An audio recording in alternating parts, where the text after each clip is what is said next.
ఏలయనగా నా అంతట నేనే మాట్లాడలేదు. నేను ఏమనవలెనో ఏమి మాట్లాడవలెనో దానిని గూర్చి నన్ను పంపిన తండ్రియే నాకు ఆజ్ఞ ఇచ్చి ఉన్నాడు. హల్లెలూయా. క్రీస్తు ఏమంటున్నాడంటే, నేను ఏం మాట్లాడాలో, నేను ఏం బోధించాలో, నేను ఏమి చేయాలో సమస్తము ఆయనే నా యందు జరిగించాడు. నా సొంతంగా నేను ఏమి చేయలేదు అన్నాడు. హల్లెలూయా, హల్లెలూయా. ఆయన శరీరం ఒకటే అక్కడ ఉంది, కానీ తండ్రి మొత్తం నడిపించాడు ఆయనను. తండ్రి ఆయన యందు మొత్తం ముందుకు నడిపించాడు. హల్లెలూయా. ఆయనే చెప్పండి, నాకు కూడా ఆయనే తోడై ఉండి నడిపించును గాక, నన్ను కూడా ఆయనే నడిపించును గాక. అందుకని అంటే మన ప్రవర్తన అంతటి పైన పూర్తి అధికారాన్ని ఎవరికి ఇచ్చేసేయాలా? నువ్వు ఇవ్వలేదు, ఇంకా ఇచ్చావా? ఇవ్వలే.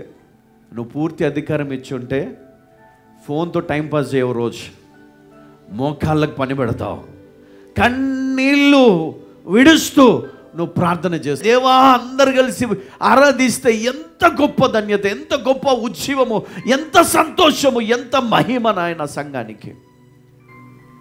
కానీ నిర్లక్ష్యం. ఏమవుతుందిలే, మెల్లగా పోదు, ఆలస్యం అయినా పర్లేదు, లేట్ అయితే ఏం కాదు. కానీ దేవుడు ఎదురు చూస్తున్నాడు నీకోసం. అమ్మా, దేవుడు నీకోసము ఎదురు చూస్తూ ఉన్నాడు. ఎందుకు అంటే, నీవు నష్టపోతున్నావని దేవునికి తెలుసు, నీవు బాధపడుతున్నావని దేవునికి తెలుసు, నీ ఇంట్లో నీ పరిస్థితి బాగలేదని తెలుసు, నీ ఇంటిలో నీ శరీరములో పరిస్థితులు బాగలేవని తెలుసు, నువ్వు కన్నీళ్లతో నువ్వు ఎల్లప్పుడూ నువ్వు ఏడుస్తూనే ఉన్నావని దేవునికి తెలుసు. అందుకనే దేవుడు ఎదురు చూస్తూ ఉన్నాడు. ఎందుకంటే ఆయన కలిసే స్థలం ఇదే, నీతో ఏర్పరచుకున్నాడు. దేవుడు నాతో డీల్ చేసుకున్నాడు. ఏమనంటే, ఇదిగో పవన్, నేను నిన్ను పెట్టాను, నువ్వు ఉండు, నువ్వు బోధించు, నీ ద్వారా నేను మాట్లాడుతా సంఘంతో. నువ్వు ఎలాగైతే యేసుక్రీస్తు మరి ఆయన చెప్పాడు చూడండి, ఇక్కడ ఆయన చెప్పిన మాటలు తప్ప నేను వేరే మాటలు చెప్పలేదు, ఆయనే నా యందు మాట్లాడించాడు. అలాగే మరి దేవుడు దైవజనుని ద్వారా మాట్లాడిస్తాడు, బోధిస్తాడు. కాబట్టి సంఘము మరి సిద్ధపడి మరి ఆయన మాటలను లక్ష్య పెట్టినప్పుడు దేవుడు నిజంగా మరి వారి జీవితంలో గొప్ప కార్యాలు చేస్తాడు. హల్లెలూయా, హల్లెలూయా. నేను ఏం అనవలనో ఏమి మాట్లాడవలనో దానిని గూర్చి నన్ను పంపిన తండ్రి నాకు ఆజ్ఞ ఇచ్చి ఉన్నాడు. అంతకుమించి ఇంకేం చేయలేదు. అందుకనే దేవుడు అన్నాడు, పవన్ నువ్వు ఇక్కడ ఉండి దీన్ని నడిపించు, నేను నీకు తోడై ఉండి నేను ముందుకు నడిపిస్తాను. ఒక సెటప్ ఇది, మరి ఒక హాల్, మనం దీన్ని రెంట్కి తీసుకొని ఇక్కడ మనము దేవుని ఆరాధిస్తా ఉన్నాం. ఎందుకు ఇక్కడే అంటే, దేవుడు దీన్ని ఏర్పాటు చేశాడు మన కోసం, నీకోసం దేవుడి స్థలాన్ని ఆయన విజిట్ చేయడానికి ఇక్కడ పెట్టినటువంటి పరలోక సంబంధమైన ఆఫీస్. హల్లెలూయా, గట్టిగా చప్పట్లు కొడదాం. మనం దేవుణ్ణి కలవడానికి, దేవునితో మాట్లాడడానికి, ఆయన మాట్లాడిన మాటలు వినడానికి ఇది ఒక స్థలము దేవుడు ఏర్పరచుకున్నాడు. హల్లెలూయా, హల్లెలూయా. ఇక్కడ నీ విన్నపములు, నీ విజ్ఞాపనలు, నీకు అక్కర్లు ఏవైతే ఉన్నా అన్నీ కూడా నువ్వు తీసుకొని వచ్చి ఆయన దగ్గర నువ్వు చెప్పుకోవాలంట. అందుకనే నువ్వేం చేయాలా? సమయాన్ని పోనివ్వక నువ్వు సమయానికి మందిరానికి వచ్చి దేవుని ఆరాధించాడు. ప్రతి ఆదివారము ఏం చేస్తాడు? దేవుడు నిన్ను కడుగుతూ ఉన్నాడు, శుద్ధి చేస్తూ ఉన్నాడు, నిన్ను పవిత్రపరుస్తూ ఉన్నాడు, నిన్ను సిద్ధపరుస్తూ ఉన్నాడు. రాబోయే తన రాజ్యములో నిన్ను ఒక గొప్ప సాధనముగా, ఒక పాత్రగా దేవుడు వాడుకోవడానికి నిన్ను సాతాను ఎంత నలగకూడుతున్నా దేవుడు మట్టుకు నీకు ధైర్యం ఇస్తూ ఉన్నాడు. ఇంకా నువ్వు అనుకుంటున్నావేమో, ఇంకా నేను చచ్చిపోలేదు ఎందుకు, ఇంకా నేను బతికే ఉన్నాను ఎందుకు, ఇంకా నాకు ఎందుకు, ఇంకా ఏముందని కదా. కొంతమంది పెద్దవాళ్ళు అనుకుంటారు, నా యవ్వనం పోయింది, నా యవ్వన బలము పోయింది, నా శరీరంలో నా అందం పోయింది కదా, ఇప్పుడు ఏముంది నా జీవితంలో? ఏమీ లేదు. నిజమే, కన్నీళ్ళతో వాళ్ళు మరి దేవుని సన్నిధిలో అడుగుతున్నారు, ఇంకా మరణమే కదా మాకు, ఇంకా మరణమే కదా, ఇంకా చావు ఒకటే కదా. చిన్నపిల్లలు అనుకుంటారు మేము యవనస్తులం కావాలనుకుంటారు, యవనస్తులు ఏమనుకుంటారు పెద్దవాళ్ళు కావాలనుకుంటారు, పెద్దగైనాక పెళ్ళి కావాలంటారు, పెళ్ళైన వాళ్ళు పిల్లలు కావాలంటారు, పిల్లలు ఉన్నవారు ఉద్యోగం కావాలా, వ్యాపారం కావాలంటారు. మరి వీళ్ళందరూ కూడా పెద్దగా అయిపోయి ఒక వృద్ధాప్యంలోనికి వస్తే వాళ్ళ జీవితం ఎంత భయంకరం, ఎంత వేదన, ఎంత బాధ. పిల్లలు పెద్దవాళ్ళు అవుతూ ఉంటారు. వాళ్ళకు ఉన్నటువంటి శ్రమలు, ఇబ్బందులు, బాధలు చూస్తూ వీళ్ళు సంతోషంగా ఉందామనుకుంటున్నారు, ఇంకా వేదన, ఇంకా ఇంకా ఇంకా నలిగిపోతూ ఉంటారు, ఇంకా హింసలు అనుభవిస్తూనే ఉంటారు. ఇంకా అట్లాంటి పరిస్థితులు ఏమంటారు తెలుసా? దేవా, ఇంకా చాలు ప్రభువా, నేను చూడలేకపోతున్నాను వీళ్ళ బాధలు, నన్ను తీసుకొని పో ప్రభువా, నన్ను తీసుకొని పో. మరణమేమో రాదు, మరణం రాదు. ఇంకా ఎంతకాలం, ఇంకెంతకాలమో, ఇంకెన్ని రోజులు ప్రభువా.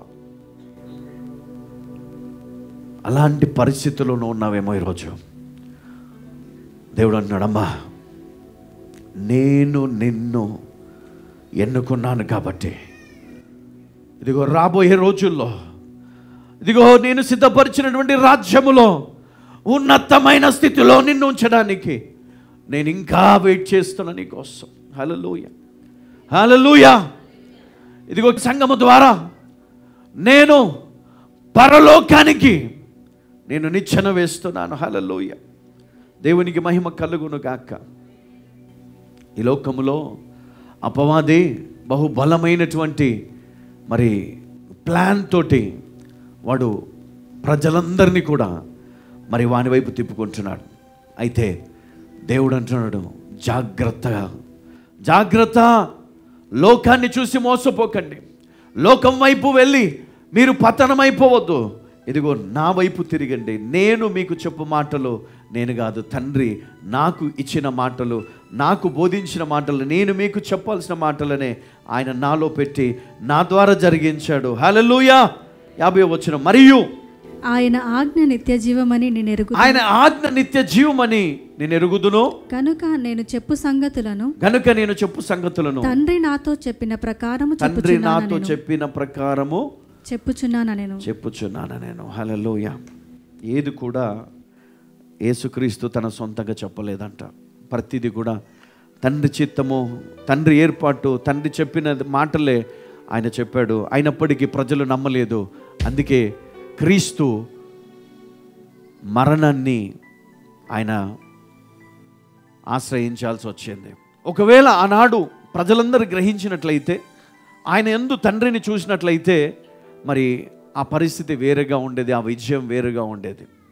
అందుకనే దేవుడు ఆ కృప ఈరోజు మనకివ్వాలని, ఈ లోకంలో ఉన్న వారికి ఇవ్వాలని దేవుడు ఈ కృపాయుగములో మనందరికీ కూడా ఆయన ఇస్తున్నటువంటి జ్ఞానం, ఆయన ఇస్తున్నటువంటి స్వేచ్ఛ, ఆయన ఇస్తున్నటువంటి విమోచన, ఆయన ఇచ్చినటువంటి శుద్ధీకరణ తానే అయి మనందరిని ఏం చేశాడమ్మా? పవిత్రపరిచాడు. నజరేయుడైన యేసుక్రీస్తు పరిశుద్ధ నామములో ప్రభా, మరి ఈరోజు ఏదైతే వాక్యం మేము విన్నామో ప్రభా, ఆ మాటలు మా హృదయంలో ఎల్లప్పుడూ మనం నిలిచి ఉండి మమ్మల్ని బలపరచి, మా జీవితంలో చీకటి తొలగిపోయి ఆ వెలుగును మేము పొందుటకు సహాయం చేయండి. అవును ప్రభా, ఈ లోకానికి మేము వెలుగుగా ఉండాలా. ప్రస్తుతము మరి లోకములో మేము చీకటిగా ఉన్నట్లయితే నీ వాక్యము చేత మమ్మలను వెలుగుగా నింపినందుకు వందనాలు. ఈ వెలుగు నిత్యము మరి వెలుగుతూ ఉండాలి ప్రభా. మరి బుద్ధి లేని కన్నికల వలె ఆ దివిటీల్లో మరి ఆ సిద్ధలలో నూనె లేకుండా, మరి సిద్ధపాటు లేకుండా వారు వెళ్ళినప్పుడు మరి చీకటే వారికి మిగిలిపోయింది ప్రభా. అవును ప్రభా, మరి వారి సమయానికి వారు మరి ఆ యొక్క స్థలంలో లేకపోయినారు కాబట్టి వారికి ఆ ద్వారం మూయబడింది. పరలోక ద్వారము ఈరోజు మరి ప్రభా నీ బిడ్డల కొరకు మరి తెరవబడి ఉన్నది, సమయం ఉన్నది. కాబట్టి సమయం పోక మునిపే ప్రభా నీ బిడ్డలు వెలుగు చేత నింపబడి ఆ యొక్క ప్రవేశము గుండా వారు పరలోకానికి చేరుటకు సహాయం చేయండి. సమయం పోయిన తర్వాత ఎవరము ప్రభా మరి ఎన్ని మరి ఉపవాసాలు ఉన్న ప్రార్థనలు చేసిన వ్యర్థమే. కాబట్టి ప్రభా కుటుంబంలో ఒకరు కాదు, కానీ కుటుంబంలో ఉన్న ప్రతి ఒక్కరు కూడా నీ మందిరంలోనికి వచ్చి నిన్ను స్తుతించి, నిన్ను కీర్తించి, ఆరాధించి ఘనమైన దీవెనల చేత వారి పనుల్లో, వారి వ్యాపారంలో, వారి చదువుల్లో వారు నాయన ఫలించుదురుగాక, దీవించబడుదురుగాక. నీ సన్నిధిలో నిన్ను మహిమపరిచి గొప్ప సాక్ష్యముతో వారు నేను మహిమపరచుదురుగాక. యేసు పరిశుద్ధం ప్రార్థిస్తున్నాము తండ్రి. ఆమేన్. God bless you. దేవుడు దీవించునుగాక.